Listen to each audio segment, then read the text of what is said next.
Good evening. Two people are facing assault charges in North Battleford after RCMP got a call about a domestic dispute involving weapons on the 1300th block of 103rd Street. Police say both a 37-year-old man and a 34-year-old woman suffered wounds to their arms from an edged weapon. They were arrested on scene before being taken to hospital for non-life-threatening injuries. Both are to appear in North Battleford Court on November 21st. Meanwhile, charges are pending against a 61-year-old North Battleford woman after police say she confronted them while wielding a knife. Now, it happened last night at a residence in the 800th block of 108th Street. Police say they thwarted the situation by having one officer distract her, while a second officer was able to take control of her arm and remove the knife from her grip. Now, no one was injured in the incident.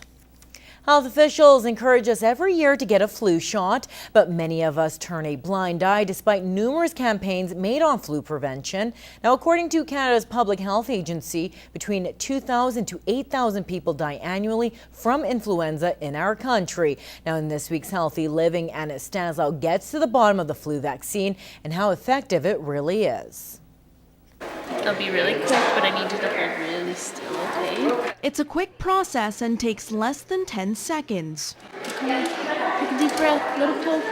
Awesome, good job, we're almost done. We had our flu shot 2 years ago, and we haven't had it since, and they've been really sick the last 2 winters, so I decided we should do it this time. And to these kids, they described it like a small insect bite. But that sting packs a lot of punch into preventing the flu.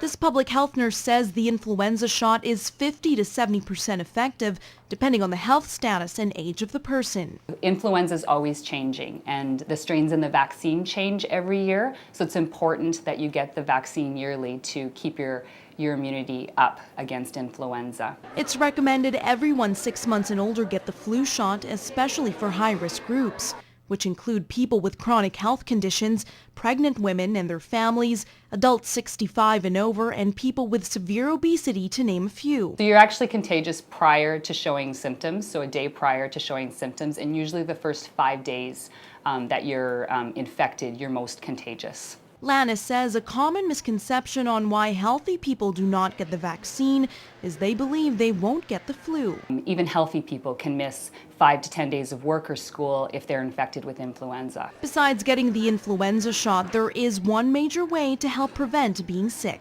Hand washing is always very, very important. If they do become sick, stay away from work and people that you could infect as well, but really, hand washing is your best option. Anna Stanislaw, Newcap News. And Prairie North Health Region is holding flu shot clinics throughout the region and in the border city. The vaccine is free and available for everyone. Now, for a full list of locations and dates, you can visit pnrha.ca. Lakeland College held a special salute to the Canadian Women's Army Corps who trained at the school during the Second World War. Now, it's all part of the college's centennial year celebrations as the school honors its past. Bart Petiasic reports. In the Royal Canadian Air Force, women's jobs, apart from clerical and organizational work, are also of a technical nature. Times have changed when it comes to women in the military, and Lakeland College played a big part. The Vermilion campus was one of 2 basic training centers in Canada from 1942 to 1946, when all agriculture education was consolidated to Olds College. Susan Brazeau's mother was part of the corps that trained at the school. When the Canadian Women's Army Corps advertised, she was really excited because she thought that there could be something really different and some adventure. And she was sort of a tomboy, so it fit her more to get involved with the service in a different way. The campus trained between 400 and 500 women a month, all in various roles in the military. Their legacy can still be seen on campus, including a number of buildings still in use today. The drill hall that became the mechanics building, a quartermaster building that had multi-uses over the years, including the infamous shack at the end of its life.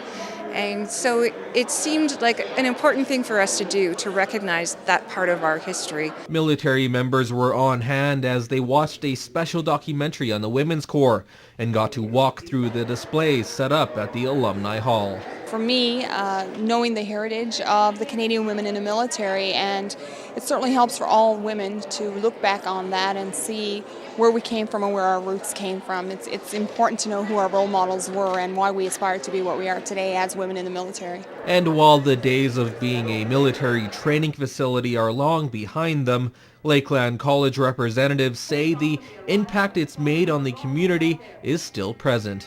I think they were important to this community. They were important in the national war effort, and the fact that this small little dot in the map, for some people, the middle of nowhere, contributed so much to the war effort. It was a changing time.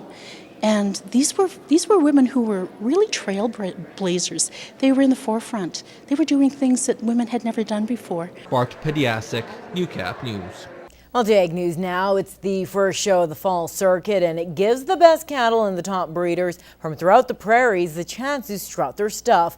The 35th annual Stockade Roundup kicked off today. Kyle Galver has more in this week's Ag Report. Rick Johnston is getting his cattle ready for a few laps around the ring. You've got to have them ready. You've got to do some work at home. You've got to have the hair broke properly. And you've got to have them fed. You've got to spend a lot of time feeding them and get them in the proper condition, or you're not going to do very well.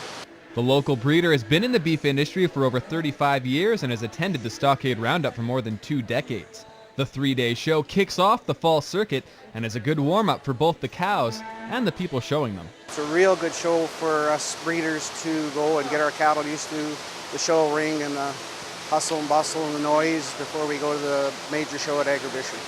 And if you're lucky, you might even get a few deals done. The biggest goal is actually to promote our cattle to the people of the industry out there. To attract customers with your bulls, maybe you get some stuff done for spring bull sales and stuff. But I have sold cattle out of the stall here at Lloyd.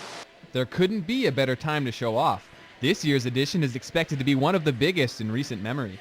The committee here has done a lot of work, and they're starting to get the numbers back up every year. It gets to be a few more every year, which is great. The last few years it's come up quite a bit, but this year we're up to 300, which is way up.